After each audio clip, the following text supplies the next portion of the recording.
Hello, it's Talking Reds. It's a beautiful Thursday in Liverpool, and I'm joined by two equally beautiful gentlemen. I've got Josh Williams and I've got Mo Stewart. So we're here to talk about all the comings and goings, or otherwise going on with Liverpool Football Club at the moment. So we're going to start with the internationals because some interesting news and action overnight that you might not have seen yet that we're going to sort of discuss. Then we're going to talk a little bit about transfers. We've just done the gutter show, me and Josh Williams in there. Josh tries to sell Joe Gomez, which is unexpected, so maybe we'll touch on that. But talk a little bit about what we expect to see over the next few weeks, and we want to react to the Manchester City stuff which is coming out at the moment, which is quite difficult to sort of get your head around. Obviously they're all together at the moment, which is quite funny as well at this Premier League summit, snarling each other over breakfast and things like that. So we'll talk a little bit about that. So it's an action-packed Talking Reds today, and I do want to let people know a little bit about some exciting stuff going on at Melwood as well, some tours that you can do there from a Liverpool point of view. But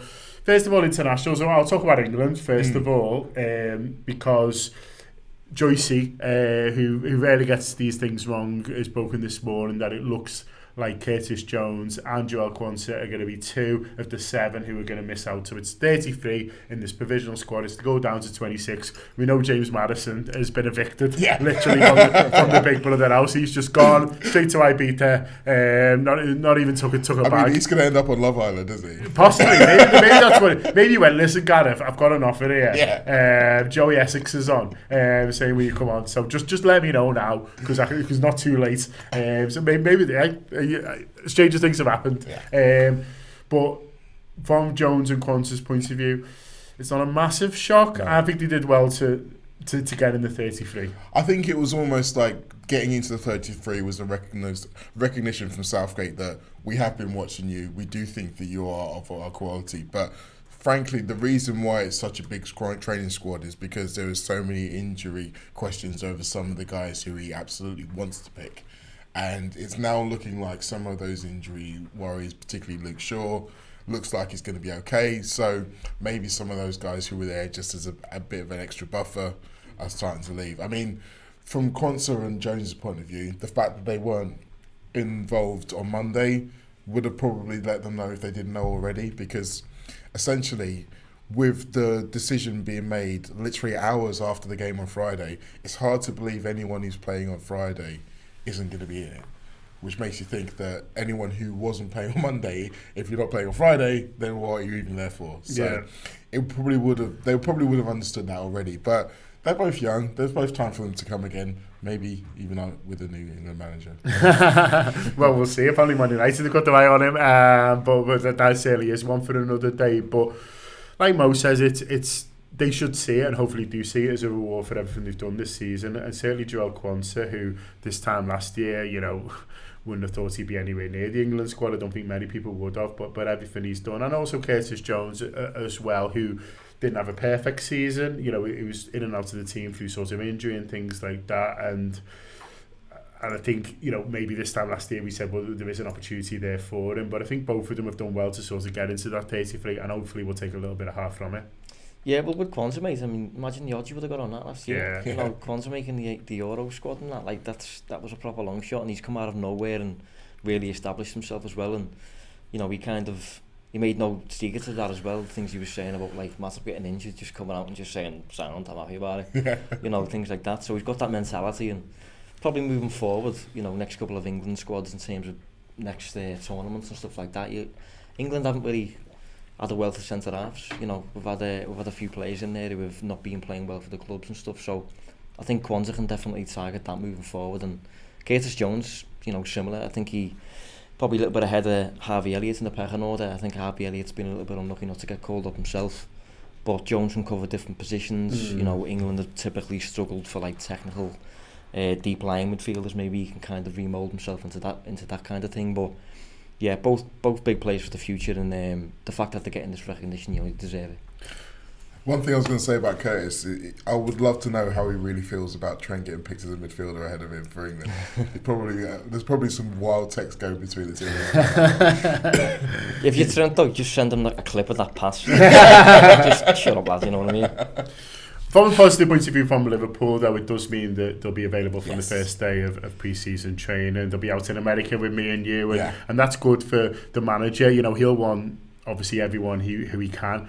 You know, from the 1st of July, I think it is, when they're sort of starting training, he's brought it a week forward, hasn't he? So he'll want as many first team players as possible so we can have a look at them, so we can assess them. And so obviously, you know, from the coaching point of view, to be working with them as well. So a little bit of a shame for them, but from a Liverpool point of view and for the new manager, you know, it's probably an ideal situation, really. Absolutely. And when you consider with Curtis Jones, there's probably a contract question coming up soon. I mean, I think he's got 3 years left on his deal, but it's kind of an old deal in terms of where his importance to the team has been over the last 18 months or so. So it wouldn't surprise me if he was looking at the new manager saying, well, I want you to know how, or I want to know how important I am to you. Particularly if there's going to be a change of formation, maybe there's going to be less central midfielders playing at a time, so maybe he wants to get himself at the head of the pecking order. And the same for Kwanzaa, if you think about it. Like, Slot's coming in with a reputation of playing young players and developing young players. And then you've got Konate, who's still absolutely an elite footballer, going to be going to the Euros himself, probably going to be a starting centre-back for France, who may end up winning the thing. But by the same token, he's also in a bit of a contract situation as well. So if he can get in ahead and start to put down markers while Konate's still on his holidays, then it can only do him good. Yeah. No, absolutely, and you know, I think that is the sort of the best way of looking at it from their point of view as well, looking at these opportunities. Someone who won't be around 1st of July is Darwin Nunez. He's going to be involved in the Copa America, but he's starting and scoring last night. I was awake in the middle of the night thanks to my beautiful, wonderful daughter. He decided to wake me up at 1:30 in the morning, then I couldn't get back to sleep, so I ended up watching it. And it's funny with Darwin because he gets a goal and his whole sort of demeanour sort of changes within himself. I mean, I've seen a few people being a bit mean, saying, "Oh, we nearly missed that second one." I was going to say that, you know. But you need to be in the positions to score them, exactly. Josh, and he's sort of there. And it's a hat-trick. I mean, Ian McCartney pointed out here, a hat-trick against Mexico, who were a decent footballing nation as well, isn't bad. But it's just interesting to me, having sort of watched the game on a bit of a stream on my phone, just how his whole demeanour changes when he scores, and obviously gets the hat-trick in the end as well. Yeah, it's coming, mate. It is coming. How long have I been sipping this for, mate? Long the last explosion. time. Almost as long as I've been trying to buy Yusuf Fofana. But even the goals, the type of goals he scored though, were the goals I've always envisaged him scoring. Those tap-ins, you know, the ones. Someone else breaking the line. Exactly. Someone else doing everything, to be honest. And then him just putting the ball in the net, because he's good at being in the right place at the right time. You know, we've seen that. He averages more shots than anybody, but it's just the actual finishing part. And it's nice that he got shots that where literally you couldn't possibly miss. You know, you it's harder to miss than put the ball in the net. He puts them away, he gets a hat-trick.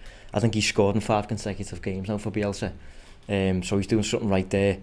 It's 8 in 5, I think. Yeah. But he's all-round game, mate. Just a really exciting player, and he's got such a high ceiling. But it's just, I think every Liverpool fan's reaction will naturally have been, do it for us. You know, don't be doing it for Uruguay, do it for Liverpool in a red shirt. But I think you're right though in terms of tap-ins. People are always willing to kind of do down tap-ins and say, "Oh, it's easy. You just got to be there. I could score that." But listen to strikers; they're all saying tap-ins are about the team doing what their team need to do to get you in the right position. Because, like, essentially, if we've got a striker, we're all concerned about him finishing.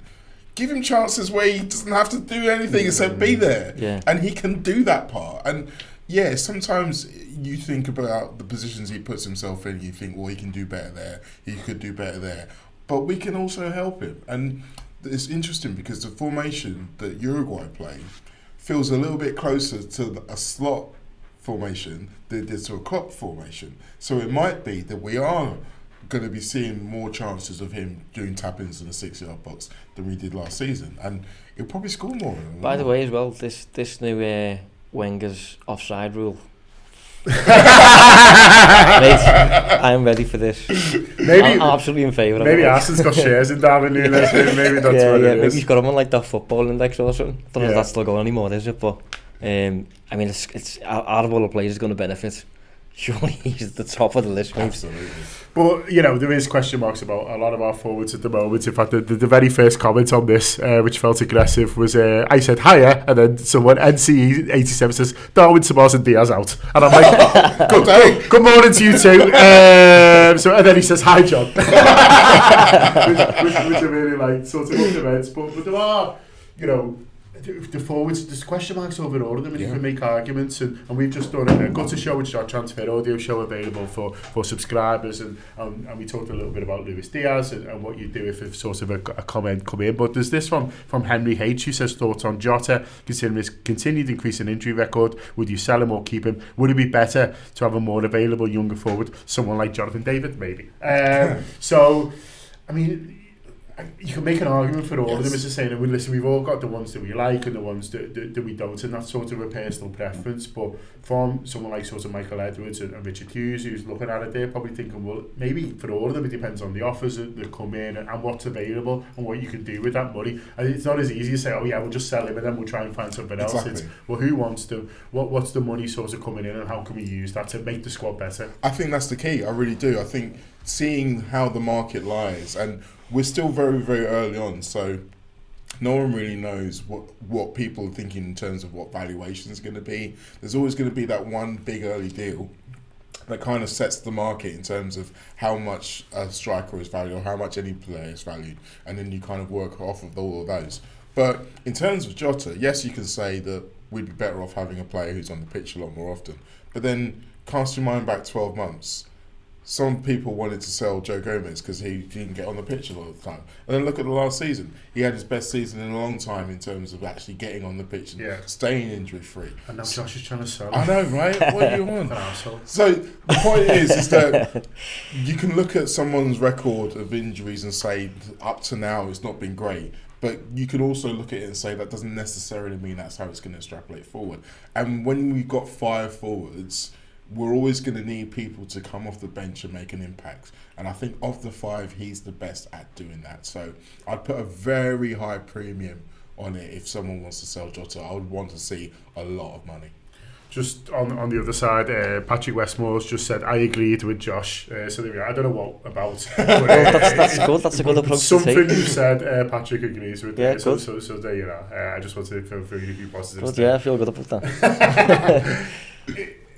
You know, we played the transfer committee game. It was good fun. And was it? Yeah. Sort of, you don't enjoy it, mate. I thought it was painful. What didn't you like about it? The fact that we blew 120 million in 5 minutes on the player that I don't think we needed. I know, yeah. I know. I was sat there the whole time going, it's just a game, lad. It's just a game, lad. Just get on with it. But yeah. We all had places. It was great fun, yeah, it was great fun. But one of the fun things is it does make you think about kind of like who is gettable and what is out there. And I'm going to ask you both if you could have like a fantasy signing, like someone who you feel like, you know, is relatively achievable and not necessarily worry about kind of, you know, how plausible it is in terms of, you know, don't say Mbappe, but do you know what I mean? If there was one who was on that list or who wasn't on that list who you'd sort of really like, who would you go for? Well, it with ours, Tchouameni got removed from the list, didn't he? So are we counting that or not? I'll put him back on. We bought him in ours, so he's definitely on there. Basically, everyone bought him. He got removed. So Neil to come off because he was sick of everyone. Yeah. So we couldn't get him. We were number 4. You see. But he'd definitely be up there. Like I think he'd sold a lot of. Do you see he give his boots to a Liverpool fan as well? I didn't see that. No. Yeah, there's a lad on Twitter who's sound, so it's happened to like a nice person. Do you know what I mean? Is it Captain O or Captain? It's one of them where you just read it. I don't know how he's pronouncing it, but basically, Tchouameni put a picture up of his him sat there because he was on the bench, wasn't he, in his boots in the pitch, and basically Captain O or however you pronounce it was like, boss boots them, and he come back and said you can have them, and his head fell off. But apparently he just saw this like this Tchouameni say you can have them and was like oh, just laughed it off and thought, oh, that's like a bot, you know what I mean? And then he said he was playing a computer game and his phone was just going berserk and he was like, something's happened there, and then checked again and it was the real Tchouameni. Wow. Just give him his boots on the Champions League fan. I mean, he didn't play in them, but anyway, I think that shows he's coming to Liverpool. Well, hopefully he's passed the no dickheads test. Yeah, exactly.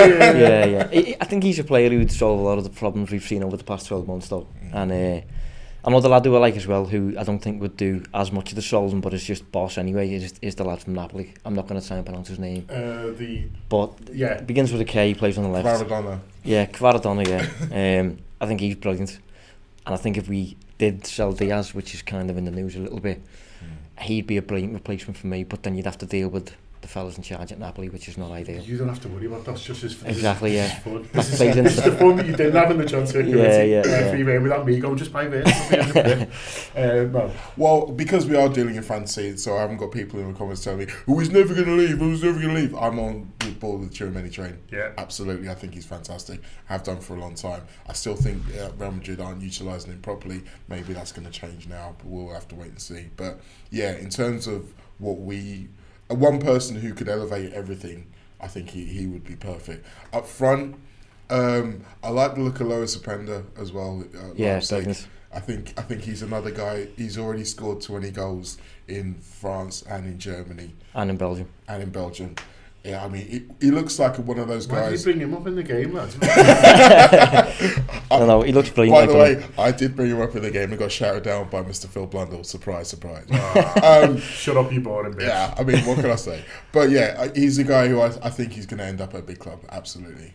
And there's none bigger. That was fun, wasn't it? Hope you enjoyed that. We're going to talk a little bit about the Manchester City situation and generally what is going on there, or what we think is going on there. And also, generally, there was a Premier League summit. Someone's asked about what they think about Liverpool's going to vote for on VAR. I think it is going to be to keep it, but I'll ask the gentles of what they think about that. But I do want to give a shout out at the moment to something that's going on at Melwood. So Anfield at the moment is a little bit of out of action. I don't know if you've heard, but 1 week today, Taylor Swift comes to town. I'm really excited. Honestly, I feel like the Queen's coming, but what I like.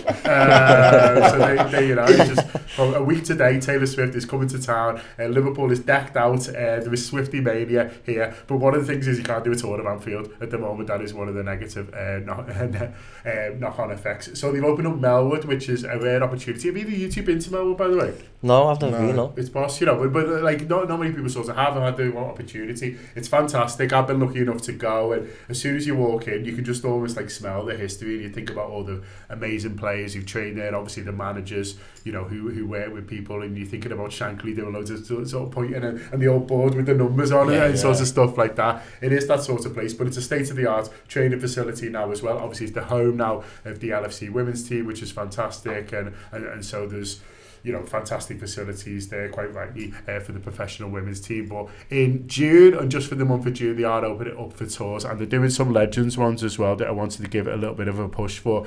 So this weekend, if you go on Saturday, you get shown around by Ian Callaghan. He trained there a lot, and he won a lot, and I'm sure he'll talk about all of it, and maybe not every one of his appearances, but certainly a lot of his memories from there. Or Sunday, you've got Steve McMahon, and then next Sunday, so Sunday the 16th of June, it's John Aldridge. The Saturday after that, 22nd of June, you've got Phil Thompson. He won a lot as well. And then Sunday the 23rd of June, it is Ian Callaghan. So there's this fantastic opportunity not just to go to Melwood, but to get taken round by someone who trained there, who's got fantastic experience and stories, and obviously won a lot of medals for Liverpool Football Club. I'd love to know how many medals those all won cumulatively, but I'd have to get Josh with the numbers to work it out. But bookings.liverpoolfc.com if you want to get involved in that. Bookings.liverpoolfc.com if you want to get involved in those tours. Father's Day, by the way, is coming up. Yeah.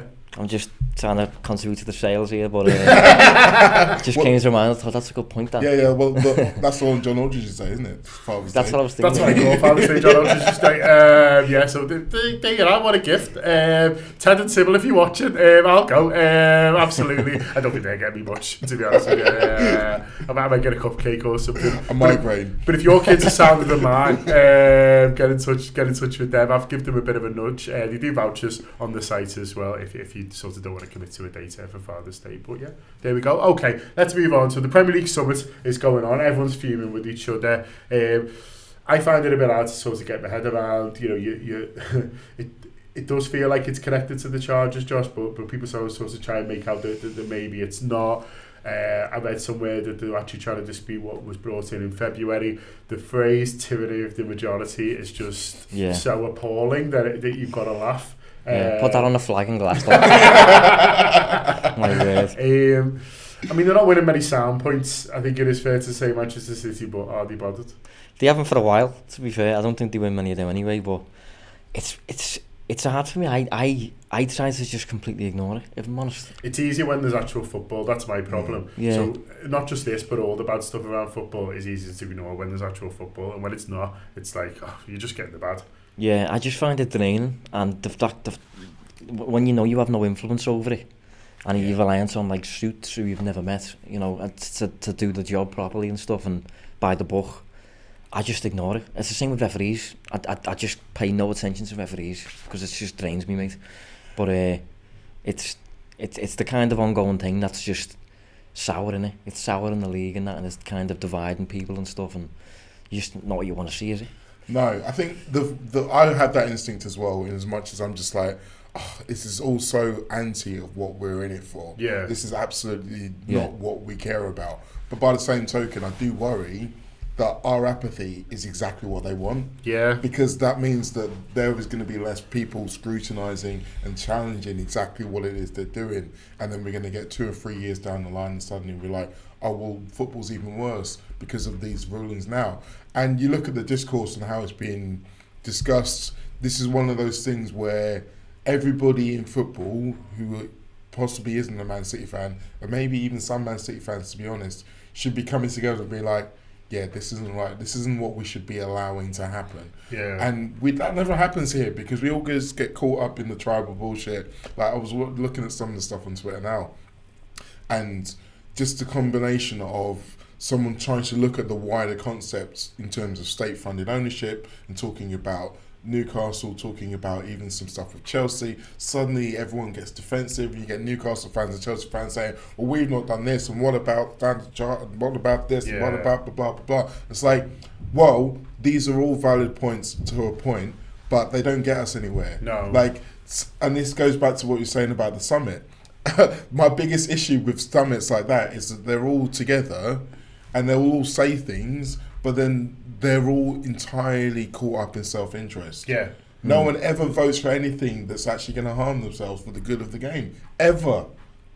And that's what a regulator should be looking at, but we haven't got one, and it doesn't feel like we're any nearer, and I don't think it's going to happen, you know, in this government, because it doesn't look like they've got long left, and then the next one, how is it going to be a priority? But like Mo says, it almost needs like a grown-up in the room and go, like, you're just going to argue for yourselves, which is fine, but then I'm going to listen to everyone and then decide what is the best way forward for football, for the league, for the greater sports, whatever it is, whatever that sort of remit is. You almost sort of need that person, and it doesn't exist, so everyone's just like fighting for their own interest, and it just ends up sort of being a bit of a mess. Yeah, the self-interest point is spot on. You need someone in the room who's impartial, someone who's not biased and completely objective, but then even that person, you know, they have to be, who do you nominate for that? Like, you know, who is it, and can you like, for example, this is completely just popped into my head now, but take for example with the sport of boxing, the judges are supposed to be impartial. Some of their like, where'd you get that from? You know what I mean? You're watching the same fight as me, so I don't know. Bottom line is you're always reliant on someone else, and I hate that. Well, also as well, if you've got any, to do this job, you need to have some interest in football, and to have some interest in football, you normally end up sort of supporting the team or working with the team, and like people like lose their minds. Like I saw the fellow who broke it from the Times.